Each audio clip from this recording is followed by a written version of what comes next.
नमस्कार विद्यार्थी मित्रांनो, मी प्राध्यापक श्रावण बनसोडे. आपलं या नवीन सेमिस्टरमध्ये परत सगळ्यांचं स्वागतच आहे.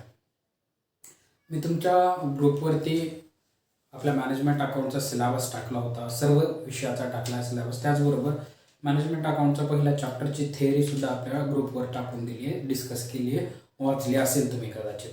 याच्यामध्ये फर्स्ट चॅप्टर जे आहे आपलं तर फायनान्शियल स्टेटमेंट अनालिसिस. या आपल्या पहिल्या चॅप्टरचं नाव आहे फायनान्शियल स्टेटमेंट अनालिसिस किंवा analysis of financial statement, what ever it may be, जे असेल ते असेल. तर याच्यामध्ये आपल्याला कोणकोणत्या फायनान्शियल स्टेटमेंट आहेत आणि आपल्या सिलेबसला किती फायनान्शियल स्टेटमेंट आहेत आणि त्यांचं अनालिसिस कशा पद्धतीनं करायचं ते आपल्याला पाहायचं आहे. तर आपल्या सिलेबसला 3 फायनान्शियल स्टेटमेंट आहेत. एक आहे कंपॅरेटिव्ह इन्कम स्टेटमेंट किंवा इन्कम स्टेटमेंट म्हणूया. First one income statement. Second दुसरी कोणती आहे रे, तर दुसरी आहे बॅलन्स शीट. आणि third one is trend analysis. 3 आहेत स्टेटमेंट. यापैकी इन्कम स्टेटमेंट म्हणजे आपण पूर्वी तयार केलं होतं, तुम्हाला आता ज्यावेळेस चालू करता येईल आम्ही त्यावेळेस तुम्हाला लक्षात येईल, हे आपण पाहिलेलं आहे. त्याच्यानंतर बॅलन्स शीट तर सर्वांनाच माहीत आहे, ती तर आपल्याला पार्ट 11 पासून पाहत आलो होतं. आणि शेवटी आहे ट्रेंड अनालिसिस. हे नवीन आहे आपल्यासाठी, हेच आपल्याला आजच्या लेक्चरमध्ये पाहायचं आहे. पण लक्षात ठेवा, आपल्या दृष्टिकोनातून आपल्याला 3 स्टेटमेंट करायचे आहेत. 3 स्टेटमेंट, एक असणार आहे income statement, second one balance sheet आणि थर्ड वन ट्रेंड अनालिसिस. यापैकी आज आपल्याला जे पाहायचं आहे ते आहे ट्रेंड अनालिसिस. याच्यामध्ये ट्रेंड अनालिसिस पाहायचा आहे. क्वेश्चन समोर दिलेला आहे आपल्याला. या सर्व क्वेश्चनवरून हा जो रखाना आहे हा मी स्वतः नंतर ऍड केलेला आहे. क्वेश्चन असा राहत नाही, year, sales, stock, profit before tax, या इत्यादी गोष्टी असतात.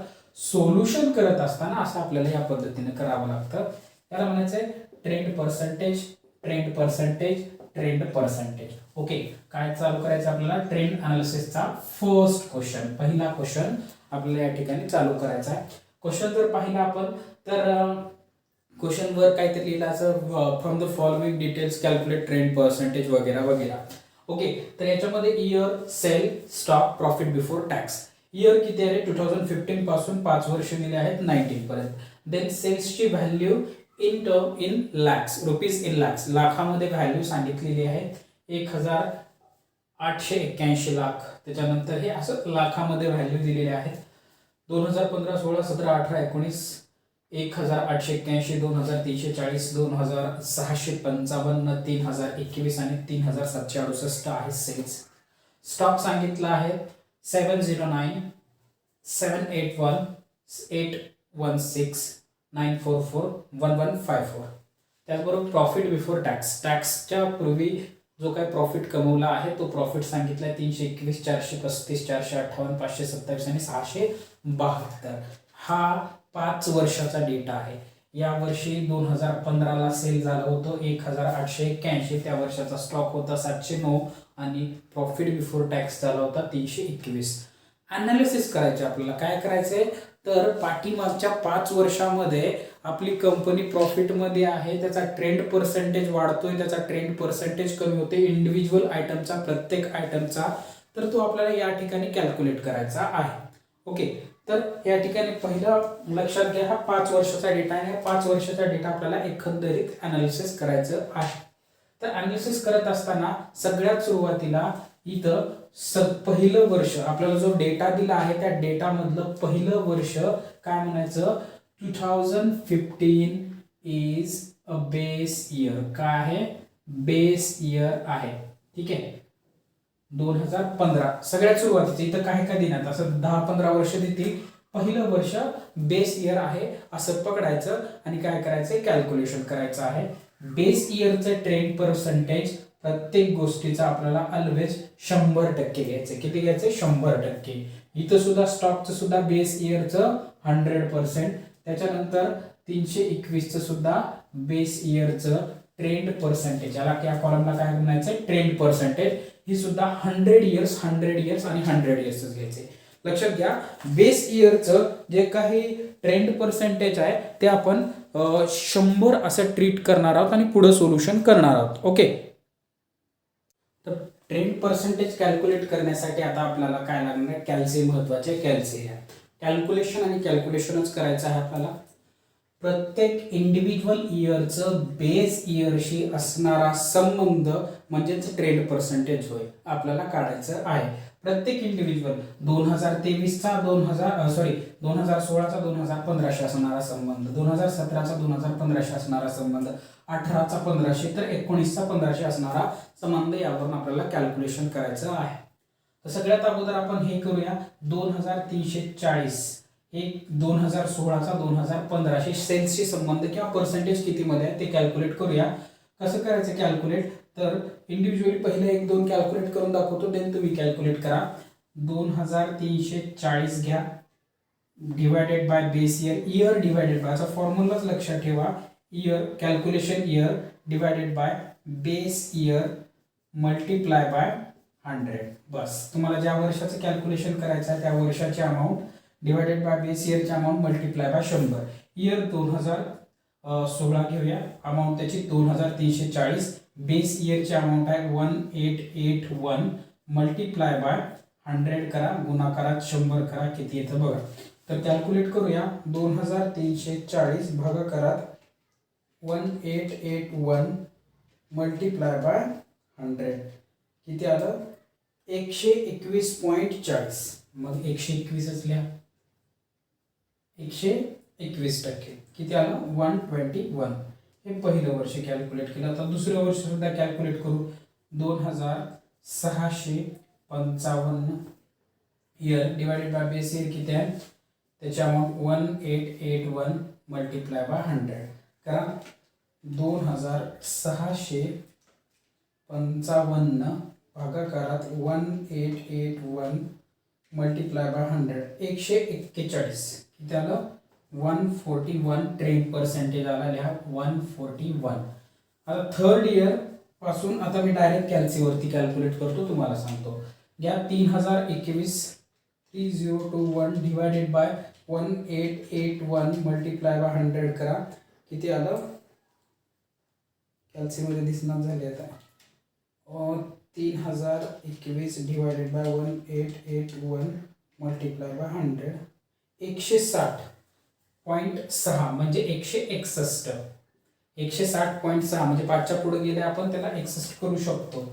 3768 divided by 1881 multiply by 100 200%, 200%. Okay, हा झाला सेल्सचा. आता स्टॉकचा बेस इयर 100, त्याच्यानंतर आता दुसरं वर्ष कॅल्क्युलेट करूया. इयर 781 भागाकारामध्ये बेस इयर काय 709, इथे एक कॅल्क्युलेट करून दाखवतो.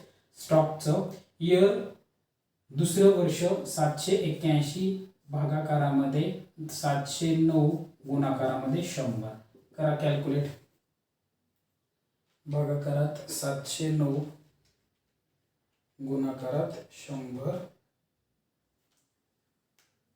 110 110. नेक्स्ट पुढं 816 भागाकारात 709 गुणाकारात 100 115. कॅल्सी थोडी खराब झाली आहे त्याच्यामुळं दिसत नाहीये. 944 भागाकारात 709 किती होतात, 133. त्याच्यानंतर 1154 भागाकारात 709 गुणाकारात 100 162.7 म्हणजे 163. Next profit before tax, base year 2015 पकडले त्याच्यामुळं 100%. सेकंड इयरचं मी कॅल्क्युलेट करून दाखवतो इथं. 435 भागाकारामध्ये वरची संख्या 321 गुणाकारात 100 करा. 435 भागाकारात 321 गुणाकारात 100 135.5 म्हणजेच 136 136 उगं त्याला गोल केलं मी. नेक्स्ट पुढं 458 भागाकारामध्ये 321 मल्टिप्लाय बाय 100 142.6 म्हणजे 143. त्याच्यानंतर 672 भागाकारात 321 गुणाकारात 100 209. हे झालं आपला ट्रेंड पर्सेंटेजचं कॅल्क्युलेशन. ओके, आता इंटरप्रिटेशन म्हणून खाली 2 ओळी आपल्याला लिहाव्या लागतात. ओके, तर आता जो मेजर चेंज झालेला आहे तो चेंज आपण लक्षात घेऊया. हा 200% इथं झाला आहे. त्याच्यानंतर पुढे लक्षात घ्या, इथं 209% झाला. म्हणजे जो खूपच जास्त चेंज झाला किंवा खूपच कमी चेंज झाला तर तो आपण डायरेक्टली इंटरप्रिटेशन मध्ये मेन्शन करायचा. नाव द्यायचं interpretation number 1. Sales in the sales किंवा इन द इयर किंवा काय म्हणता येईल आपल्याला in 2015 किंवा in 2019 trend percentage is tremendously changed as compared to the year 2015. काय म्हणता येईल 2019चा ट्रेंड पर्सेंटेज जो आहे about sales which is tremendously changed as 200% as compared to the 2015. 2019चा जो ट्रेंड पर्सेंटेज सेल्स विषयीचा आहे तो trend percentage as compare to the 2015 2015शी जर त्याची तुलना केली तर ट्रिमेंडसली खूपच मोठ्या प्रमाणात चेंज झालेला आहे, जो की 200 होता आणि 2015चा 100 होता. म्हणजे 100% ने इन्क्रीज झालेला आहे. हा एक इंटरप्रिटेशन. आणखी इथं सुद्धा आपण लिहू शकता की प्रॉफिट जो होता, profit before tax, it is tremendously changed as compared to the 2000 as comparison between 2015 to 2019. Okay, जो मेजर चेंज झाला आहे तो चेंज लिहून काढा. बस एवढंच आहे, याच्यामध्ये संपलं. तर नेक्स्ट लेक्चर मध्ये भेटू आता आपण.